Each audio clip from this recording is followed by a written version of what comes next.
نبی اے نبی اے نبی اے نبی اے نبی اے نبی۔ تو بھائیو ابھی شعبان ہے تو شعبان میں بھی ایک رات ہمیں ملی ہے، ہاں یاد آ گیا، 15 شعبان کی رات۔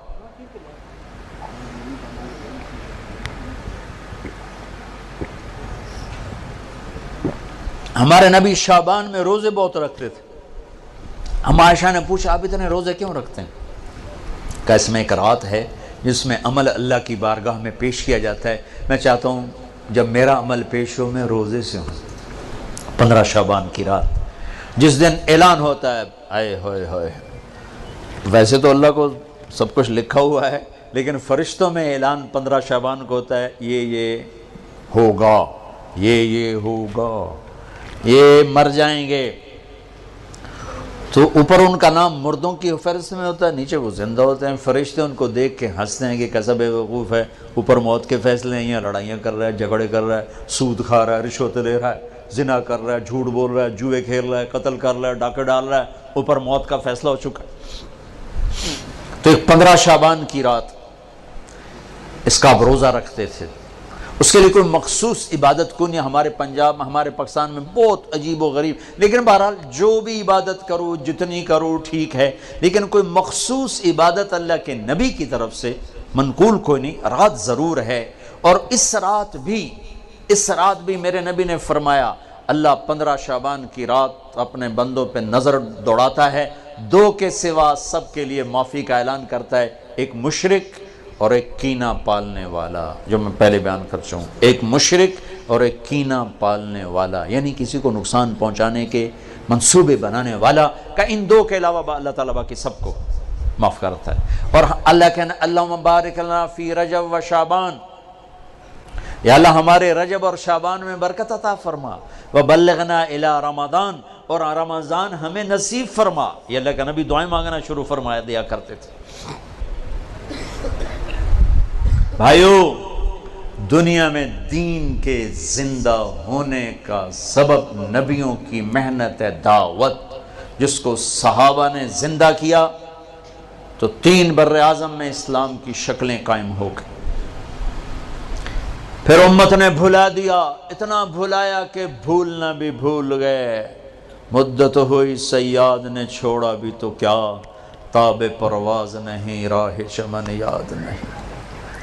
تبلیغ کا کام ایسا چھوٹا، دعوت نکلنے والے کو بھی نفع دیتی ہے، سننے والے کو بھی نفع دیتی ہے۔ صدیوں کے بعد اللہ نے دعوت کا کام زندہ کیا، اور بر صغیر میں دعوت کبھی مٹی نہیں، انفرادی چلتی رہی، جبھی تو اسلام باقی ہے۔ اگر دعوت مٹ جاتی تو اسلام ہی مٹ جاتا، لیکن دعوت کا کام چلا انفرادی طور پر، اللہ کے نیک بندے جھنڈا اٹھا کے چلتے رہے۔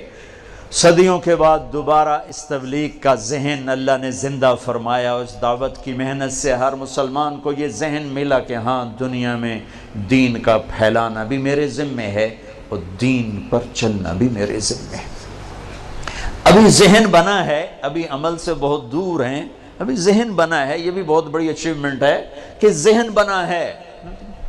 کوئی تصور ہی نہیں تھا کہ ہم اللہ کو راضی کرنے کے لیے آئے ہیں، آخرت ہماری منزل ہے، اللہ ہماری منزل ہے، جنت ہمارا ٹھکانہ ہے، دنیا گزرگاہ ہے۔ کون جانتا تھا؟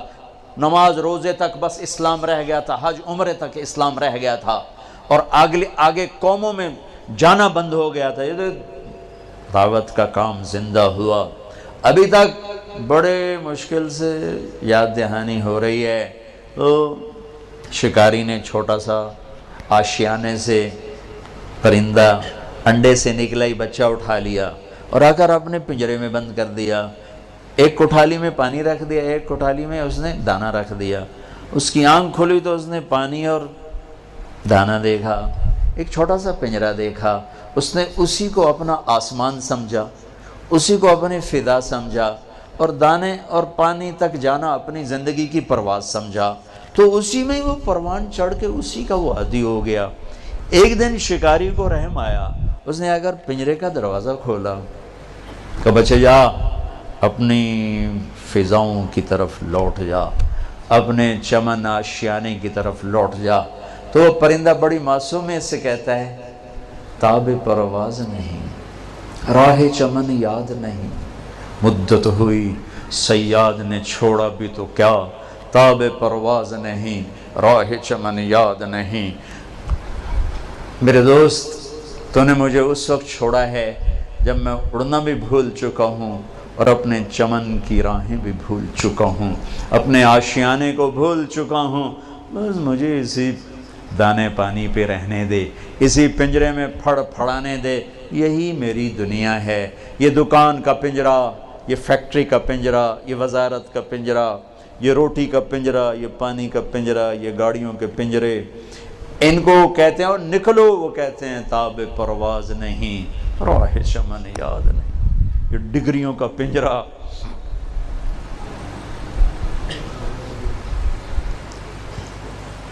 اس تبلیغ کے ذریعے سے پرانا سبق یاد ہو رہا ہے کہ نکلو، اللہ کے پیغام کو لے کر نکلو۔ اس تبلیغ کے کام کی یہ برکتیں ہیں جو آپ یہ تو ایک ہمارے شہر کا سارے غافل لوگ یہاں آ کے پتہ نہیں کیا کچھ کرتے تھے۔ یہاں یہ جو نقشہ نظر آ رہا ہے اس کے پیچھے تبلیغ کا کام۔ یہ پاس میرا گاؤں ہے، میں تو زمیندار گھرانے میں پیدا ہوا۔ ہمارے گاؤں میں مولوی صاحب کم ہی ہوتے تھے۔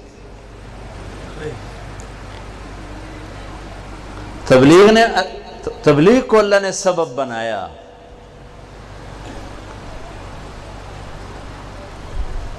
اور ایسے دور دراز علاقوں میں یہ فضا آپ کے سامنے بنی ہوئی ہے، اور میں ابھی 10 ملکوں کا سفر کر کے آ رہا ہوں۔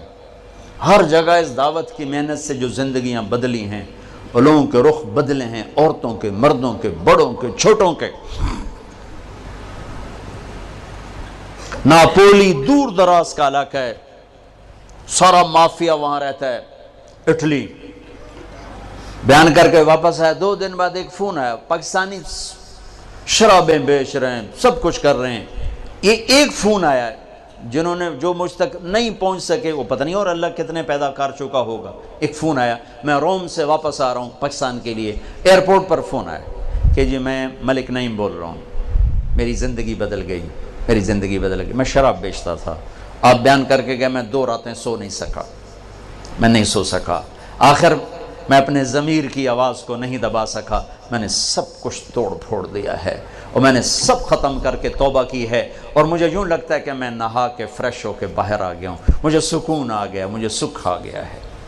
کہاں ناپولی۔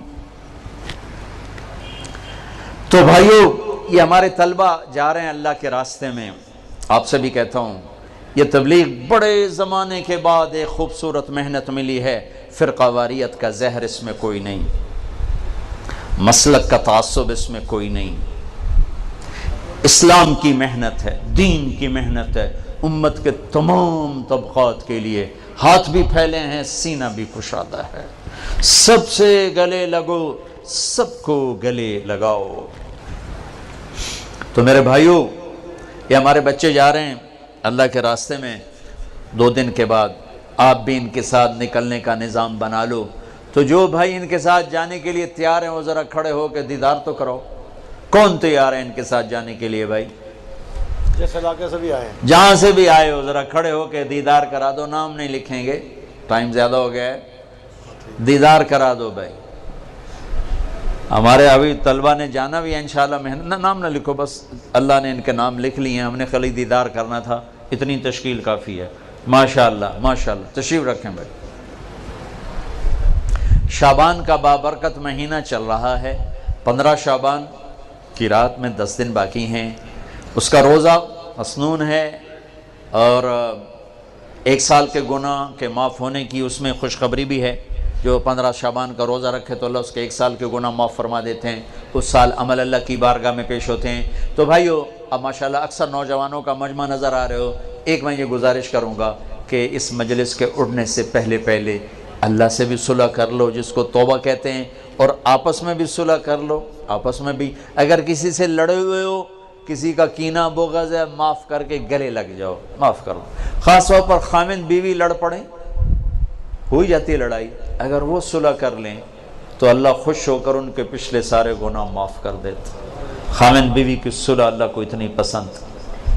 بھائی بھائی لڑے ہوئے، دوست لڑے ہوئے، رشتہ دار ہو، صلح کرو، معاف کرو۔ اور اللہ پاک سے کوئی، اللہ اور بندے کے درمیان کوئی گڑبڑ ہے، وہ بھی اللہ سے معافی مانگو، تو انشاءاللہ میرا اللہ بڑا غفور و رحیم ہے۔ ادھر ہم توبہ کریں گے، ادھر وہ معاف کرے گا۔ اللہ کو توبہ ہے بڑی پسند، اور اللہ کا شکر ہے نہ عمر کی قید ہے نہ عدد کی قید۔ 900 چوہے کھا کے بلی حج کو چلی، ہمارا محاورہ ہے، تو میں کہتا ہوں تو کدھر جائے؟ مندر جاوے؟ حج پہ ہی جانا، اور کہاں جانا ہے؟ نہ کہیں جہاں میں اما ملی، جو اما ملی تو کہاں ملی، میرے جرم خانہ خراب کو تیرے عفو بندہ نواز میں، وہیں تو جانا ہے، اور کہاں جانا ہے؟ تو بھائیو میں آپ سے گزارش کرتا ہوں، توبہ کر لو۔ نیت کرتے ہو؟ نیت کرتے ہو؟ انشاءاللہ آپ کے سب معاف ہو جائیں گے۔ اگر پھر دوبارہ ہو جائے تو ڈرو نہیں، پھر کرنا، پھر معاف ہو جائے گا۔ میرا نبی نے فرمایا دن میں 70 دفعہ توبہ توڑے، لیکن توبہ کر لے تو اللہ اسے خوشی سے معاف کرے گا۔ یہ دل میں نہ آئے کہ ایسی توبہ کا کوئی فائدہ نہیں، لوگوں کے فتوے نہ سننا، ہمارے ہاں دین سے بہت بے خبری، بہت بے خبری ہے۔ ایک ہمارے ہاں فتویٰ بڑا سستا ہے، ایک نسخہ بڑا سستا ہے، جس کے سامنے کوئی بیماری ذکر کرو کوئی نسخہ تھپ دے گا توڑو، جس کے سامنے کوئی بات کرو فتویٰ جڑ دے گا۔ مفتی بنتے بنتے عمریں گزر جاتی ہیں، اور پھر بھی وہ احتیاط برتتے ہیں، ہر بندہ مفتی۔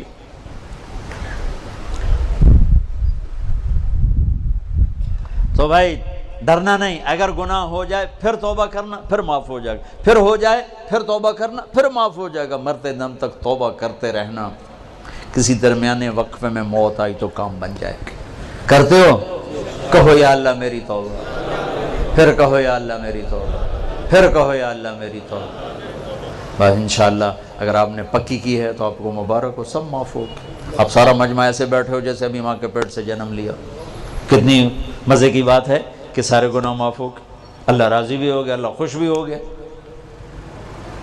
اور بھائی آپ جہاں جہاں سے آئے ہو، مہینے میں 3 دن ضرور تبلیغ میں لگایا کرو۔ ایک فرض نماز نہ چھوڑو،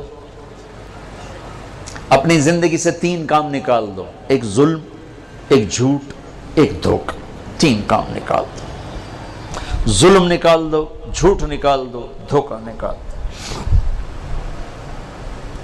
ہمارے عوام بھی ظالم ہیں، عدالتوں میں جا کے دیکھو کتنے جھوٹے مقدمے چل رہے ہیں۔ یہ تو کوئی سیاستدان نہیں ہے، کوئی وزیر نہیں ہے، عام لوگوں نے، دیہاتیوں نے جھوٹے مقدمے، جھوٹی گواہیاں، خود انگلیاں توڑ کے جعلی ڈاکٹری سرٹیفکیٹ بنوا کے آ جاتا۔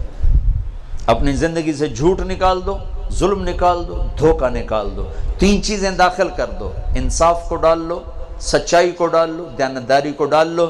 دنیا اور آخرت کی عزتوں کا ذمہ دار ہے اللہ کا حبیب۔ فرائض کی پابندی کرو، کبیرہ گناہوں سے بچو، ہو جائے توبہ کرو، ماں باپ زندہ ہیں راضی کرو، بیوی کے ساتھ حسن سلوک کرو، بچوں کو حلال کھلاؤ، حرام نہ کھلاؤ، جھوٹ کا، رشوت کا، بددیانتی کا، خیانت کا، ملاوٹ کا پیسہ نہ کھلاؤ، یہ زہر ہے جو بچوں کے اندر جا رہا ہے۔ حلال کھلاؤ، مطمئن ہو جاؤ، اللہ انہیں پالے گا، انہیں سنبھالے گا۔ اور جہاں جہاں سے آئے ہو مہینے میں 3 دن تبلیغ میں لگاتے رہنا، ٹھیک ہے؟ کرو گے نا نیت؟ پھر جب اللہ ہمت دے 4 مہینے بھی لگا لینا، چلہ بھی لگا لینا۔